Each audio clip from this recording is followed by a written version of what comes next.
Yeah, ask again. Hello, super expanders. How are you doing today? So excited for the guest I have sitting here with me today. So I'll give you a little context before the big reveal. We met in a mastermind, and it actually wasn't until recently that we actually had the real opportunity to connect. And there's so many synergies, and it's just funny how I feel like most of the coolest people I've ever met in my entire life have been in masterminds. So, without further ado, I'd love to introduce you to Matthew, Matt, Allyn. What's up, everybody? Thanks for the intro. Excited to be here. So yeah, so excited. So a little bit of context why I just said all of the names. First, we were just talking about how he's actually got basically a stage name, and I'm just outing him on that right here in the public. So Totally fine. maybe he'll tell you what his real last name is, or maybe he's going to be just a little bit mysterious and keep that to himself. We'll see. But we had a deep conversation around names just recently, going by a nickname versus a given name, and we had a very similar experience around that through breath work. So I feel like we should kind of just like first have a little chit chat about that. Yeah, definitely. Yeah, so funny how it all worked out that way where, yeah, you went from, do you say Corinne? Corinne? Kareem. Corrine, and then Corey. And then I saw your post. I was like, I'm going by the full name. And I'm like, whoa, I've been battling with my own self of, I've been Matt by everyone my whole life except my mom, dad, and brother. And this past winter, I was like, I'm going to be Matthew. I'm taking Matthew back. I'm just kind of stepping into this power and all this stuff. And then I did it for a few months. And this one, I had this new group of friends that were like, Matthew. And I'm like, can you guys stop doing that? Like, who told you to do that? And it wasn't feeling authentic for me. Yeah, but you actually heard like there was like something with breath work, yeah? Because it was Yeah. this, So right? so then so then this was more recently where I'm kind of like, okay, whatever, Matthew. Like, I don't really care that much. Just call me Matt. It's fine. Like, I'm awesome no matter what you call me. It's just a name. And then yeah, I'm doing this conscious breathwork class here in Denver. And I'm like, without taking 10 minutes to explain the story, I'm like vibrating and the vibration's too fast. And I'm like, I want love vibrations. Give me some love. And so I started to ask for that. And somebody else's breath in the class was like really also fast. It was like, voo, voo, voo. And it was kind of like, Matt. And I'm like, what is going on? I'm like, I want love. And the vibration started to slow down. And then that guy's breath started to slow down. And it was more like, and I was like, Matthew. And then I started to feel like a lot of love come in. And I'm like, well, the people who love me the most in my life are my mom, dad, and brother, who all call me Matthew. And so all of a sudden I'm like, wait, am I supposed to be Matthew? Should I have not let that go so easily? And, still like, whatever. Oh my gosh, the power of breath. I love it because that was what really pushed me to step back into my full name. And I had a very similar experience. We were talking about this about like when people started calling me Kareen, I was like, whoa, hold on. This feels like not myself. This feels like really uncomfortable because of like a lot of childhood stuff with my full name. And I've been just kind of working through it. And there are moments when I'm like, I kind of regret coming out and claiming the full name, but there's really a lot of irony or lessons I thought to be taught in that. It's like, wait, hold on, but like claiming your power doesn't necessarily mean that that's comfortable, right? Stepping into who you're truly meant to be, does that mean that that's comfortable? Yeah, that's a great point. It's so funny. Now we're talking about this again live on this podcast. And every time we talk about it, something kind of comes up a little bit more. And I'm just like, yeah, what is it about the Matthew? Is it just like, because only my parents called me that it's like, oh, little baby Matthew. And, like, no, I want to be, I don't know. Just live thinking on the podcast right And now. there we go. That's what happens, right? The more you Yeah. speak it out, there's a clarity comes through. Yeah. Yeah, getting into the flow over here. Love it. So now that we're like kind of exploring all of this, who are you, Matthew? Yeah. Who am who I? who is Matthew Allyn to his core, to his essence? Yeah. So, what's funny? Once again, more synchronicities. I was just on a call yesterday connecting with people and I'm like, I don't want to say what I do for work right now. Like, I don't feel like it. So what I said was like, I'm like an athlete at my core. I love moving and being outside. I love the summer. Like I love sweating. I've played sports my whole life. Got into working out when I was 14, and that's always been a big part of my life. And yeah, right now I'm training for a 40-mile ultra marathon in the mountains of Colorado. And that is like when I think about who I am is starting with that athlete and then kind of going deeper into that. It's like always been this leadership, which then of course brings me back to what I do. But I do it because that's what's so true for me is that like for a lot of my life, I didn't feel like a leader, didn't think I really was a leader. I was never stepping fully into those shoes. I feel like I was always, in high school, which probably everyone in high school, but like always looking left and right. How is everybody else wearing their hat? What is everyone else wearing and doing? And how's everyone else talking? And just kind of I was a B student and I wasn't popular, but I wasn't like in the nerdy. I was just kind of in the middle. And I wasn't the best athlete. It wasn't the worst. And so always kind of feeling like just floating in the middle and never like owning my truest self. And the more I would reflect on that, the more I would like see, and especially recently looking back, like there is a big aspect of leadership that I had. I just never allowed myself to step into it. But, there are all these moments and little stories of where like I had stepped up as the leader, or if I wasn't the captain of the baseball team, but I would do the things that the captain should have been doing because I felt like, well, someone's got to do this and no one's doing it. So it really has been, leaning into this leadership and all starting with like leading myself. And I think, as we go into this self-work, that's where it all has to start. Oh my gosh. So, I should have been taking notes on questions I wanted to ask you there because I had like 50 directions we we could Yeah, that happens. And I have. ramble and, Yeah, I know. I was like, oh, that's gold. Oh, that's gold. Oh, I want to go that way. Oh, so let's see. Let's roll it back here just a little bit and start with the thought that, so I personally believe when we are connected to our true purpose, that there is not actually, and could be a polarizing thought. It could be something that really kind of makes a lot of people annoyed and mad. I don't think there's any difference in who you are and what you do, but only if you're connected to your purpose and you're really living in that. Because I feel like that whole idea of like balance and work, and I actually don't, I think it's complete baloney, complete BS. And Yeah. when you're truly living in your purpose, connected to what you were meant to be doing on this planet, that who you are and what you do are actually kind of one and the same. So kind of cool that, what? I'm with you. I'm with you. Keep Yeah, going. yeah. So kind of cool that we're talking about leadership here as being something that's like who you are at your core.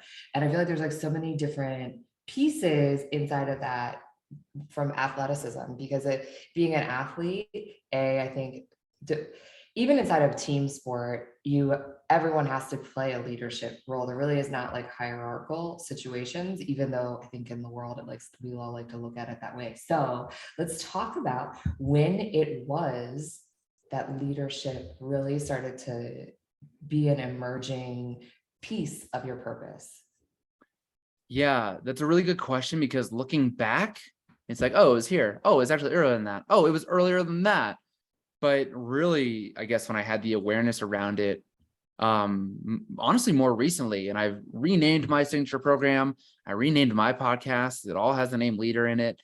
And for the longest time, like when I coach people, and I help people like develop their 4-figure offer, market and sell and get their first, high ticket clients.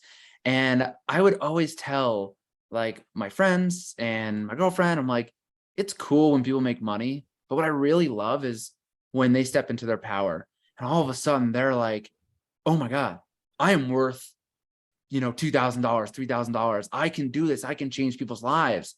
And I'm like, that's what I have really loved in my coaching. And, again, the money's great and you sell people what they want and people want to make more money.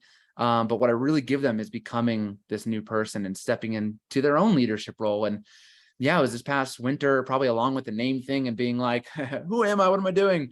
Being like, oh, it's right there in front of me the whole time. I love helping people step into their power as a leader. And So I lost your question. When did leadership come? Yeah, when did leadership kind of? It was more recently, but Yeah, again, like I said before, in order to lead others, you must first lead yourself.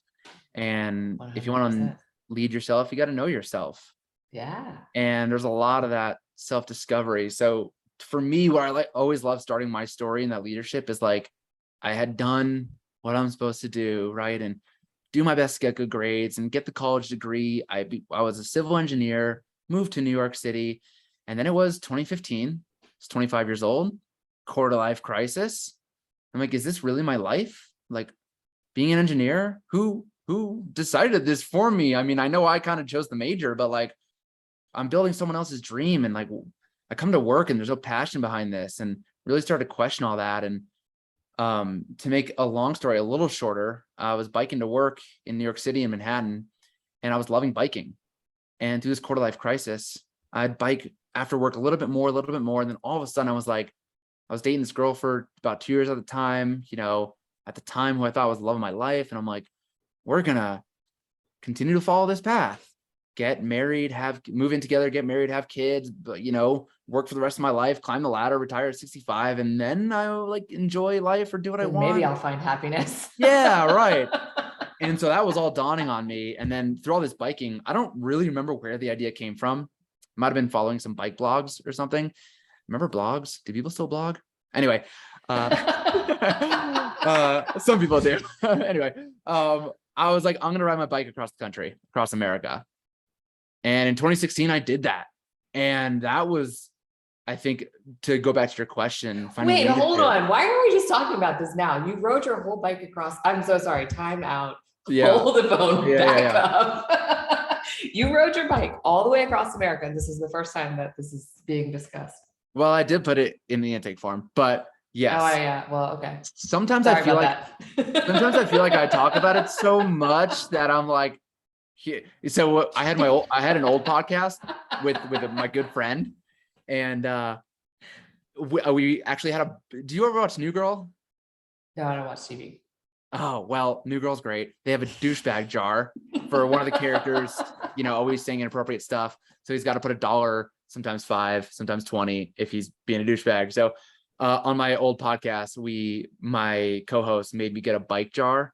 Every time I talked about the bike trip, I'd have to put $1 in the jar. So sometimes oh my I'm God, like, hold on, who's your co-host? They're fired. Don't they know how marketing works? And no, well, that's part of the marketing, right? He's teasing me, and we'd have the bike jar, and that's part of it. So yeah, I'm like, yeah, I loved it. I'm like, yeah, I'm gonna repeat myself, but yeah, maybe I don't know, maybe he beat it out of me. Wow, so you rode your whole bike across your bike. Yeah. Of course, you rode the whole bike, but you rode your bike across all of? How long did it take you? It was 90 days, 5,019 miles. Had about 13 rest days in there, and it was from Coney Island, New York. Dipped my back wheel in the Atlantic Ocean, all the way to a little bit of south here and there. 5,000 miles to Seaside, Oregon. Dipped my front wheel in the Pacific. Oh my God. Okay. So did you do this by yourself? Yeah. So it's what they call self-supported. So I had bikes, which are called panniers. I had the bike bags. I had my tent, sleeping bag, sleeping pad, a lot of camping parks, town parks, some churches. They have like rec rooms they'll have open to sleep in. There's some apps, kind of like couch surfing stuff. You can sleep at people's places. So, but I did meet people along the way too and rode my bike with them. And you've written a book about this? So I blogged about it. I didn't let myself go longer than 3 days without writing a blog. So there is m2velo.com, the whole blog about it. And yeah, I've thought about it, that I should just turn that into a book. Yes. Okay, cool. Okay. I'm going to note that down. Glad we had this chat here right Yeah. now. Figuring out the rest of your. Yeah, I'll put that on Urban Outfitters, one of those coffee table books. Oh my gosh. So I feel like now, and I don't even know, first of all, your coolness factor, you were already super cool to me. It just went like way further up, right? And I'm like, I'm planning out your life here because now I feel like you need to write a book and you have to have like a product line. But well, I'm gonna good. Add it up. I don't have enough to do over here, Corey. So just I know. So that's That's super cool. Wow, what an experience doing that all by yourself for 90 days. Talk about self-leadership. Hello. So what Mhm. do you think would be your biggest lesson? And I'm sure there was a lot, but if you could take one of your biggest lessons out of that experience, what would it be? Yeah, it's this, and this has been since 2016, since dipping that front wheel in the Pacific and getting across the country. It's never the destination. You know, you hear the cliche, but it truly is the journey. And that was the moment where I dipped my front wheel in the Pacific Ocean. And I don't remember if it was that day. My whole family was there. It was actually raining that day, popping champagne. It was fucking one of the most beautiful days of my life. But at some point, maybe it was that day, maybe it was the next day, all of a sudden, you know, we're driving around in my mom's car. We're going down the coast of California. I'm like in this car now, which feels weird. And I'm like, oh no. So I'm going to go back to New York City and be an engineer and work for the weekends and not really love ever, like, you know, loving 2 out of 7 days of the week, working for the weekends. I'm like, that's not a life to live. And really it was just like the pursuit of daily happiness. Because I saw that 90 days, I loved every day, even the bad day. One day when it was so cold and rainy, and I never wished for an uphill, but this day I wish for uphills because it kept me warm and the downhills kept me freezing. But any other Oh, day, you know, it was give me the downhills. Um, Even that day that was so bad, I was like, I remember having the thought, like, this is better than being behind the desk at your engineering company, amazing. and Well, that's finally also a paid whole for it. chapter in your book, Wishing for Uphills. So just make a note I of love it. I'm that. taking notes. I'm like, But yeah, how could you so not write a book? I'm like, so many like juicy metaphorical things coming out of this, but I'm listening to this and I'm like, wow, okay. This context of also in this like enjoying the process, it's like, even though you were like, it's the most beautiful day of your life, isn't there an element of anticlimactic feeling of actually getting to the thing? Because there's this expectation of getting to the peak, the end point, right? This like the top, the summit, the Pacific Ocean, the end of doing this thing that you set out. And like, there's this fleeting moment of like, fuck yeah, I did it. And then you're like, wait, hold on. And I'm not sure I feel as much as I thought I was going to feel. yeah, totally. I said if I didn't run out of money, I would have turned down the coast and went down California, and I wouldn't have stopped. Just Forrest Gump style, just kept on going. But yeah, totally. It's so funny because this is all like a lot like life, right? We want these big moments, we want the raise, we want this, we want the perfect relationship, and then we're in it, and then we want to be somewhere else. Maybe we get the moment for like a split second, but most of our life is pursuing the next thing. So if we could just enjoy the pursuit of life every day we go through it, life will be so much more fun. And it's easier said than done. I obviously struggle with this all the time. But yeah, like even, you know, going through that trip and like wanting to get to like Colorado, because that was like in my mind, that was like halfway. Get through the East Coast and through like Kansas. And I actually love Kansas. And getting to Colorado and be like, okay, now the trip starts. We're out in the West and the mountains and all this stuff. And I caught myself early on, maybe in like Missouri, being like, dude, don't wish you're halfway, because then you just wished away half the trip. Like, enjoy all of this right now. And in that moment, that rainy day, you know, being like, this sucks. I'm like, well, you could be, you know, behind the desk right now. So just enjoying that present moment was so valuable. And yeah, it's just like getting to the end and being like, oh my God, now it's over. And like, I didn't want to lose that feeling. So that's kind of, you know, it took time, but it was that like, how do I keep this feeling going? How do I fall in love with every single day? You know, there's got to be a way that that's possible, because I just did it for 90 days. So how do we turn this into, you know, a sustainable lifestyle? Yeah. Oh, so many lessons. I'm going to be waiting for the book that you are going to write now Yeah, that we you're have getting, you're had getting me this hyped discussion. up. Now that we've had this discussion, so when are you going to finish it? The book. You know what? I am co-authoring a book right now that comes out in the fall. And the chapter is going to be a lot about the bike trip. So we're getting there. All right. I mean, I feel like there's way more than a chapter there, but we'll leave that. Oh yeah. I'm trying to write this chapter and I'm like, I don't know how to dwindle. See? I get like 3,000 words, and the book is called Heart-Centered Leadership. And I get 3,000 words, with a bunch of other co-authors. It's all about leadership. And I'm like writing this chapter. I'm like, 3,000, that's it? If you could tell, I love to talk. So I don't know how I'm going to dwindle down writing to 3,000 words. Because you're supposed to write a whole book on this. So in all of this, leading up to really discovering leadership being who you are and what you do and what you teach to your clients, along the way, there had to have been a source of inspiration, a super expander who has really thrust you into this place. So I'd love to know who that person is. I'd love to hear a story, a super expander story. Lay it on me. Yeah. So you prepped me with this before the podcast. And I was like, oh God, who is it? And, what came to my mind first is actually my friend, the co-host who teased me about the bike trip.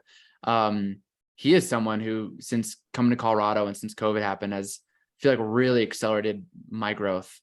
And so anyway, like the bike trip, 2016, 2018, I found fitness again. In 2018, I moved to Colorado, quit engineering, started pursuing personal training, combining that with my photography career, all this stuff going on. And then of course, COVID happens and I lose all my clients for photography and for personal training. I'm like, well, now what? And the cool thing is I was just meeting this guy, shout out Taylor Sleaford. I was just meeting him and we were doing some work trade. He was going to give me free access to his life coaching course, and I was going to film the videos for it with my photo and video background. And I would film the videos. I would learn from literally listening to him talk. And then we would spend hours together, just really starting to dip my toes in like all this, what it means to be like a life coach. And it's so funny too, because a year before being a personal trainer, I was texting a friend and my fiance at the time, I'm now divorced, texting them when I was in the gym being a personal trainer. I was like, I want to do more for people. Like, just being a personal trainer, writing workouts is not enough. I want to really help people change their lives. I want to do what I did for myself, leave corporate, pursue my dreams. And my buddy was like, you mean like a life coach? And I remember I could see myself standing in the kitchen at the gym, kind of being like, who the fuck am I to be a life coach? And now, I mean, that's a big part of what I do. It's leadership and business coaching, but it's life coaching too, and helping people overcome blocks and, pursue what they want unapologetically and to be themselves. And so anyway, yeah, Taylor was really the first person I was able to really have these conversations with, and not just the conversations, but he was also teaching me a lot too. And that was another reason why I left New York City. I love my friends and family in New York City, but I knew there was a deeper part of, I wasn't going to get what I was looking for. I wanted to evolve as a person, and I wasn't going to get that in New York City and drinking my life away. And everybody was trying to climb the corporate ladder. And so that was a big part of moving to Colorado and searching for more people who wanted that. And I met some people along the way, some good conversations, but yeah, he was really the person that was not only having those conversations, but was also teaching me a lot too. Wow, I love that. We all need somebody like that in our lives to inspire us to, I don't know, plant the seeds of greatness that are sprouting within us, or water the seeds, if you will, because I think Totally. Yeah. they're already there, right? Yeah. So, and I think that's really what a life coach does, right? It's people, especially ones that are truly, that's their purpose, truly amazing at what they do. It's a matter of watering the seeds that are there and getting people to a place to see that they're actually can foster them on their own, to grow them, cultivate them, to like turn them into whatever it is that they absolutely want. And it's like illuminating that possibility for them. Yeah, totally. So good. All right. So in all of this, I mean, I feel like we've kind of already dancing around this, but with leadership being the thing that you lead with, for lack of a better word, what is it that gets you up though, like gets you going? What is it that fuels you, your North Star in all of this?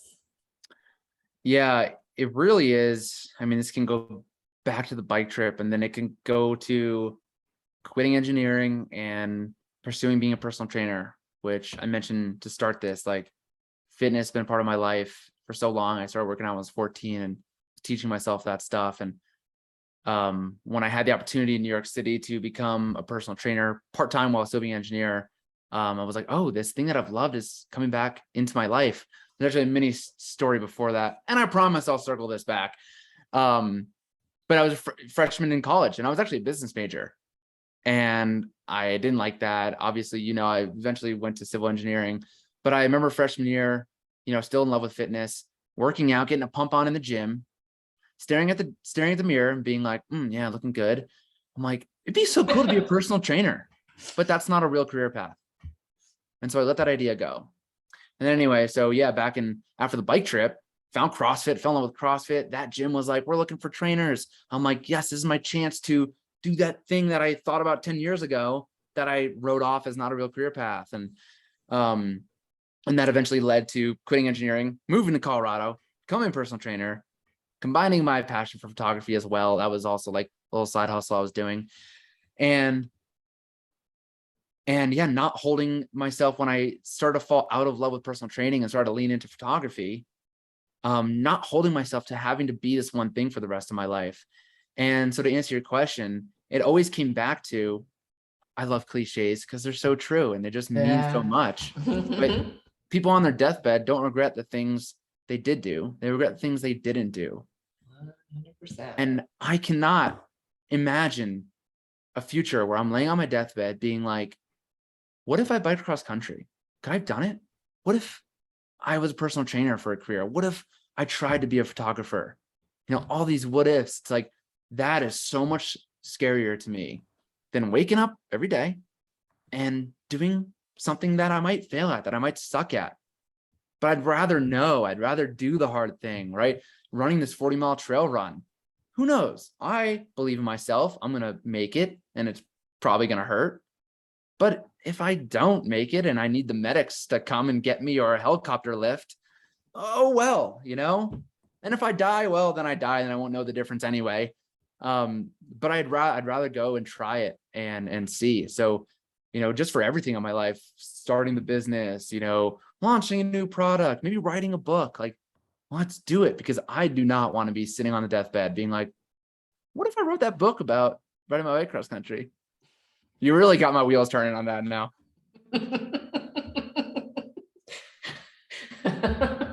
Sorry. No, got to freak it out now. I'm like, half of me is hearing this podcast. Half of me is like, should I be writing a book right now? Yeah. Well, you guys heard it here first that Matthew is writing a book. Keep on the lookout. Yeah. So wait till I don't know, 8 months from now when it's released, we'll be back here having a conversation about this podcast. Oh my By God. the way, I'll That's also have a signed copy, and we'll be taking only just 2% of your sales. That's all. It works. It might be an NFT at that time. Who knows? The world's going. So what I love, what you were just talking about in so many ways, is that, and I have many thoughts that we're about to just like put out there if I can remember them all. One is that you're trying things on, right? And so it's funny because I was just thinking about this sham of a story that we've been told, which you kind of mentioned, which is that like, go to school, get a degree, get a job, get married, have a kid, blah, blah, blah, whatever. And it truly is. And you like think about the whole, like you're living in the matrix, but there is this whole thing of like, it really benefits a certain sector of the world to be in that like blinders on situation to the fact that there's actually, you can make a crap ton of money doing whatever it is that you decide you want to do if you put all of yourself into it. And so we're in this like world where you literally can be a personal trainer and be a multimillionaire. You can be an artist and be a multimillionaire. You could be a professional, um, ultra marathoner and make Mhm. a ton of money if that's what you want to do. But you have to try stuff on, right? Mm. We get to try stuff on to see what it is that we want to put every ounce of our heart and soul into, and having that beginner's mind when we try things on, allowing ourselves to dive fully deep into the things that spark interest and joy, and give them an opportunity to kind of just see where they go. And at the moment that you decide you're not into it anymore, that's cool. You don't have to be. Or if it turns Yeah. out you really suck at it, um, then you don't have to do it anymore. But I think outside of only like a few things, I don't know that anybody actually can suck at anything. The only things that we really suck at are the things that we don't go all in on. Yeah. Yeah. I mean, I I don't love, sing well, but I probably yeah. could learn. Yeah. Well, right. Like, I'll never be LeBron James, but I can get better at basketball. But you could have been probably if that's it. I mean, That's not. I mean, you talk about that. It's like the mastery piece of anything, right? Is deciding to just show up and keep doing it and can do it, keep doing it. Now yeah. you might not be as tall as LeBron James, Right. but they all decided that they were going to show up and keep doing things, right? Yeah. And practice and practice and practice. I was like, Kobe Bryant, it was that he used to get up and he had this like whole formula of how he got there, right? Because he went to bed earlier, got up earlier, and got in the gym earlier. So there was this compound effect of all of the things that he was doing, from practice, working out, and all of it. And he basically, the compound effect was like he was just putting in more reps every single Mhm. day than most people on the thing. But he went all in on this thing that obviously Yeah. he was, very talented at, just a natural innate talent. Yeah. But the natural innate talent might have made him okay. But yeah, he put in that work, and it's like, it kind of brings up that conversation of if you do what you love, you never work a day in your life. And that's a bunch of bullshit, because there's gonna be work there.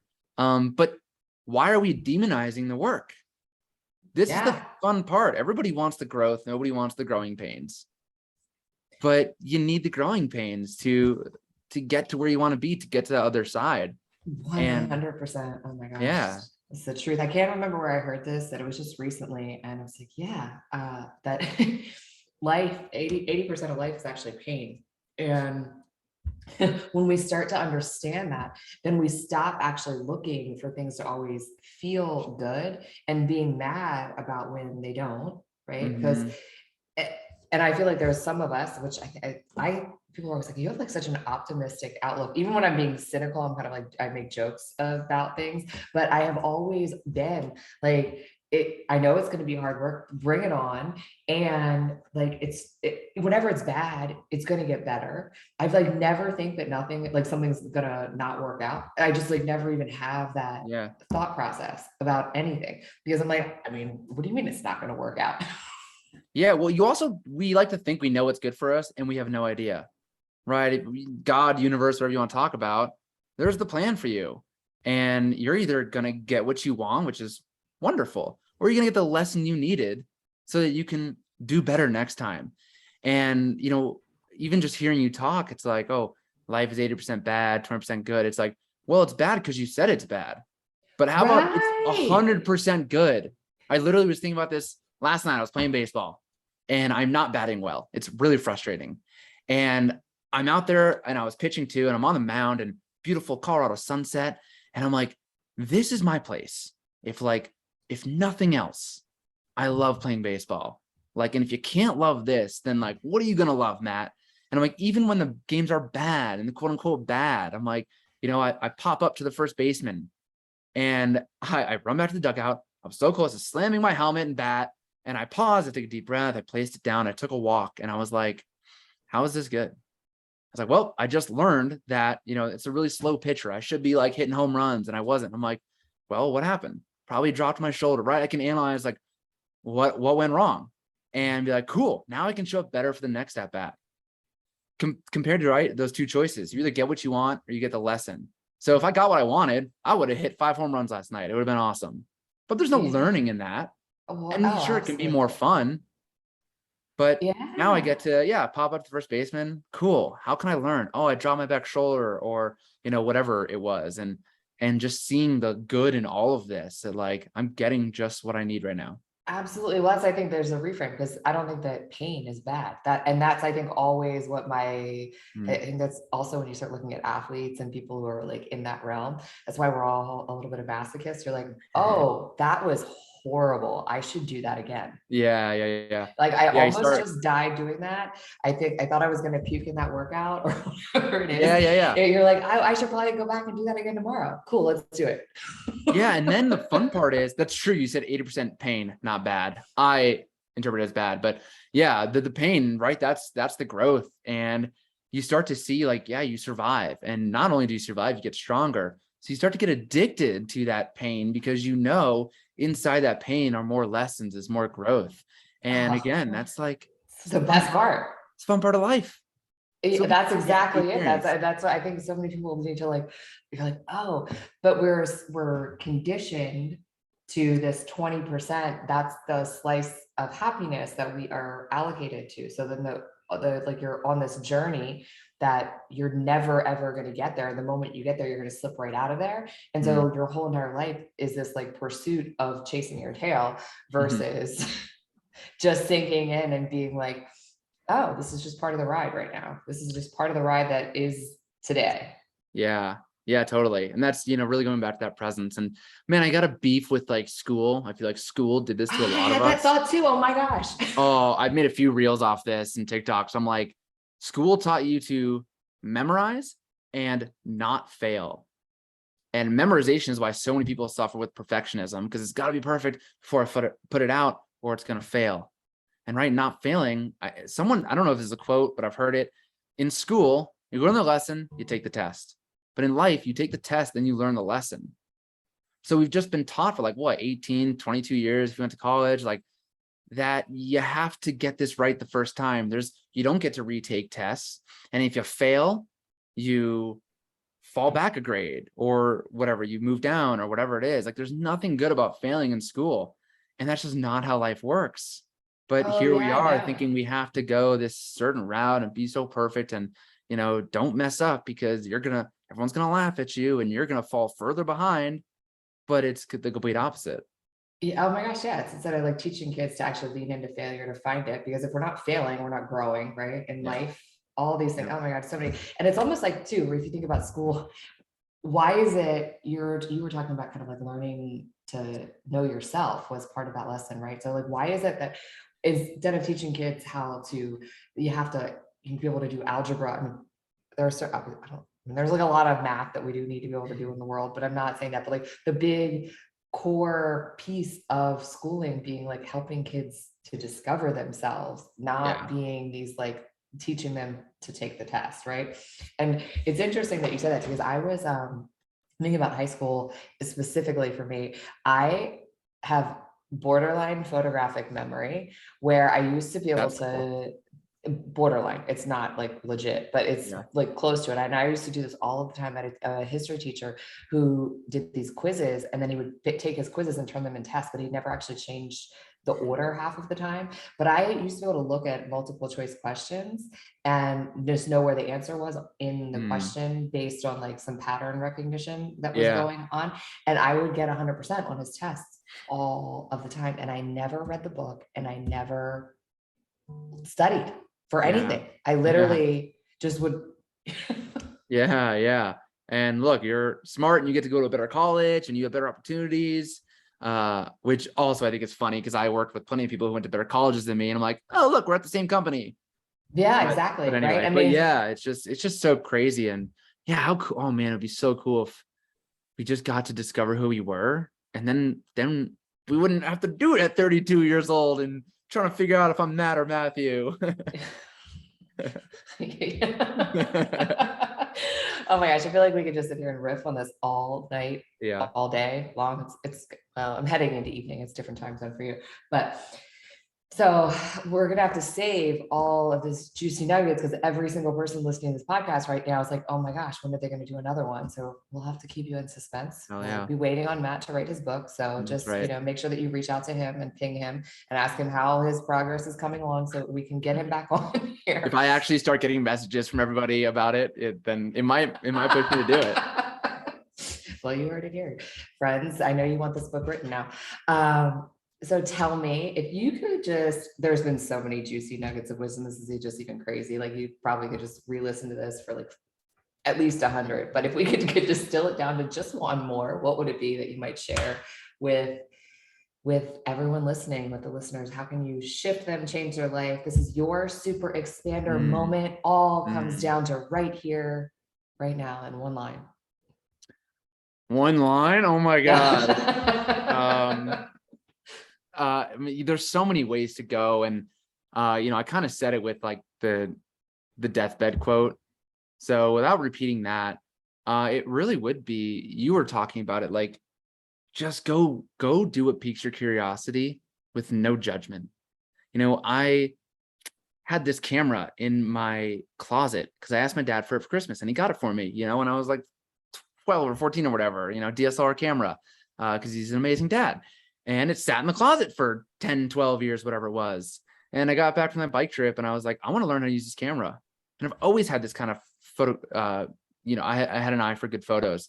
And so I just started learning that. And it blossomed into this amazing side hustle where I was a really good CrossFit photographer and got to go to some really cool competitions. And like you said, maybe it's nothing. And maybe, you're not that interested in photography. So put the camera back in the closet, whatever, no harm, no foul. But maybe it's something that you fall in love with. The whole fitness thing, right? The story I told myself that's not a real career path. Well, I learned that somewhere and it's a bunch of bullshit. So I had this curiosity for being a personal trainer. So part-time, what did I start doing after the bike trip? I started to be a CrossFit coach and take on some personal training clients.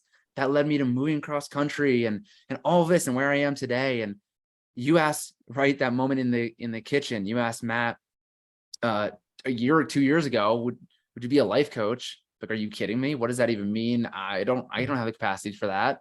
But now it's like, of course, that's what I do. It's part of my work. And it's all come from like just continuing to pique my curiosity, the bike trip, all of this stuff. And with no judgment, I've tried some stuff and it doesn't go well. And I stopped doing it because I realized personal training was a good example. I don't actually really love this like I thought I would. But at least now I know. I know it's a lot longer than one sentence. But again, I just piqued the curiosity because you said it too. I always told my ex-wife this. I'm like, you love dancing in high school. Just take a dance class. Worst case, you hate it, you don't do it. But you got to do it long enough to see, like, you got to get your groove back. Like, do it for 3 months, 6 months. And then if you don't like it, you can stop. But maybe you make some cool friends. That'd be cool. Maybe you're better than the instructor and you start coaching some classes. Maybe you do that and the person wants to sell the studio because they don't want to do it anymore. And you're like, oh my God, I love this so much. I'm buying the studio. And now this is your new life. And you wake up every day and you fucking love it. But we just don't know if we don't pursue these little curiosities. And if, like, going back to our conversation, if that's all life is, if it's just pursuing what feels good and pursuing what feels good and nothing ever really comes of it, but for the past 40 years, all you've been doing is pursuing what feels good and pursuing what feels good. That sounds like a pretty fucking good life to me. Yeah, it sounds like 40 years of just feeling good. Yeah, totally. But it will lead to more. You probably won't spend 40 years trying 80 different things. You will land on something. Yeah. And that's what's fun. But we don't have to be stuck to one thing. Oh my God, that's so good. I'm also just sitting here listening. I was like, I think you must be a sacral generator. You must be, I'm listening. You're like, we have to get a reading for you.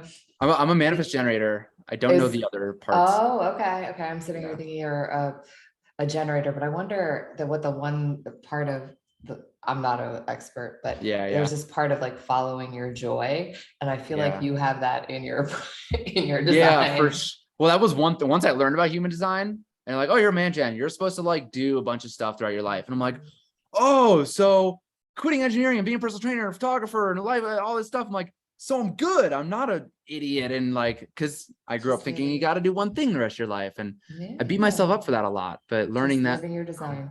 yeah, Yeah, exactly. so good. Yeah. All right. Whew. What a wild ride, guys. This is fun. I'm hyped up. I Yeah, gotta me go too. for a I'm like, run or hold something. on. Yeah. So everyone listening, I know they want to know you, they want to get in your world. So what's the best way for them to find you?